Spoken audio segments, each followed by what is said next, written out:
بإمنات نور نأملاك سامعز تصبيو خساب جيزيقا ولا سكساب جيزو دنبتاتك منفسوي خن سقاو تحسدو انت زيبلو بأملاك ممان تقارو صدو سلام أملاك يوسحلكم من هاي قسانة يوتيوب channel تخاتاتل كمي تغنو أنا أملاك مسكت سلامية شمبار هزون كم سلومت إذا غريب اللهو سناي مختال صادقنا بأمنوتي نبر يا باقوب معراف كلتا وادربعته بأمنت نورو عب هاجر يهودا عمزن قفعن كمقون كفاعات ناسفح بحي خي سلاز نبره باقوم سلازي حقي دخمة تحود كتو أيوزن اتي رسي نتي صادق خويو وإيبو سلازي فرتيق أنيني وزالو بموال نتي كنتاسي قلصو مغنياتو እቶም ሃብታማት ዋናታት መሬት ምንማሮም ነቲ ቤት ፍርዲ ብግቡእ ተቆጻጺሮምዎ ነበሩ። እዚ ዝረአ ነቢይ ዕባቆም ነቲ ስለምንታይ ዘይቐጻዕ እግዚኣብሔር ስለምንታይ ጸሎት ሰሚዑ ዘይምልስ ከመይሲ እቲ ረሲ ነቲ ካብኡ ዘጸድቕ ክውሕጦ ከሎ ትብል ብምባል ንእግዚአብሔር ካትዖ ጀመረ። እግዚአብሔር ድማ ብርግጽ ክመጽእ ኣይክድንጉን ደማ እዩ እሞ እቲ ደንጉዬ እኳ ተጸበ ብምባል ንኹሉ ምዱብ ግዜ ከም ዘሎ ሓበሮ። ነዚ ክድንጉይ ዝኽእል መልሲ ጸሎት ክጽበይን ክቕበልን ዝኽእል ሰብ ድማ ነቢይ ዕንባቆም ጻድቅ ግና በእምነቱ ይነብር ኢሉ ገለጾ።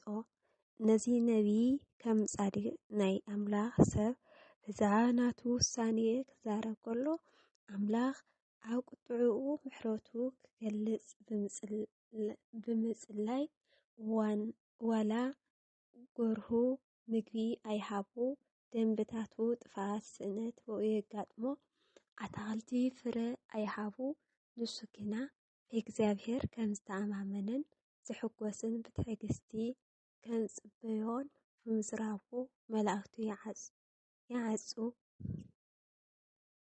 ስለዚ ንስኻ እውን ከምዚ ናይዚ ነቢይ ኣዝዩ ከቢድ ኩነታት ዋላ እንተዘገጥመካ ኣብቲ እትሓልፎ ኩነታት ኩሉ ብእግዚአብሔር ክትሕጐስን ብኣምላኽ ምድሓንካ ዕልል በልን።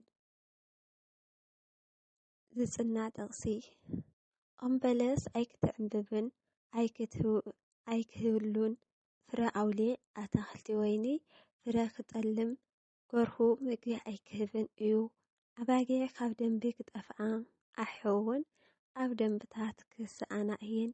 ኣነ ግና ብእግዚአብሔር ባህ ክብል ብኣምላኽ መድሓነይ ዕልል ክብል እየ። እግዚአብሔር እቲ ጌታ ሓይለይ እዩ። ንሱ ነገሪ ከም ናይ ኢራብ ይገብረን ኣብቲ በረኻ ቦታ እውን ከመላልሰኒ እዩ።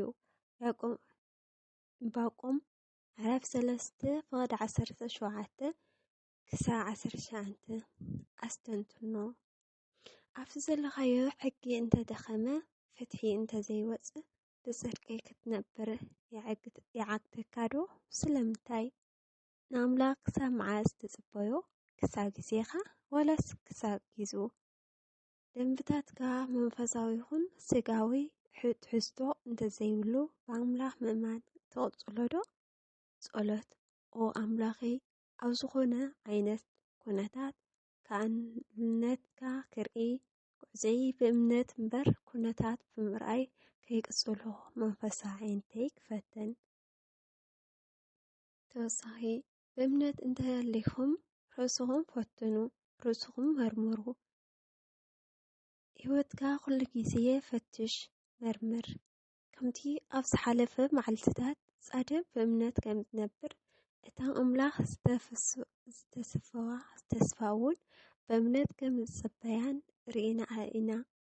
እምነት ነቲ ብተስፋ ንጽበዮ ነገር ከም ንረኽቦ ዝረጋግጽ ነቲ ዘይረአ ነገር ከዓ ከም ዘሎ ዘርድእ ስለ ዝኾነ ንኹሉ እቲ እግዚአብሔር ዝበለና ብምእማን እናተረድአና ክንነብር ናይ ነፍሲ ወከፍ ሓላፍነት እዩ። ምክንያቱ እቲ ናብ ኣምላኽ ዝመጽእ ኩሉ ኣምላኽ ከም ዘሎን እቶም ዝደልይዎ ከዓ ዓስቢ ከም ዝህቦምን ክኣምን ይግብኦ። እንተዘይኮይኑ ብዘይ እምነት ንኣምላኽ ከንስምሮ ኣይንኽእልን ኢና። ብኻልእ ኣዘራርባ ካብ ኣምላኽ ርሒቕና ኣለና ማለት እዩ። ቃል እግዚኣብሔር መገድና ንተዓዘብን ንመርምርን እሞ ናብ እግዚኣብሔር ንመለስ ከም ዝብለና ብእምነት እንተዓሊና ወይስ እምቢልና ርእስና ንመርምር እሞ ናብ ኣምላኽ ንመለስ። ጽናዕ ዘጽንዕ ጥቕሲ ብምሉእ ልብኩም እንተደኺምኩምሲ ክትደልዩኒ ክትረኽቡኒ እውን ኢኹም። ክረኽበኩም ንምርኻብ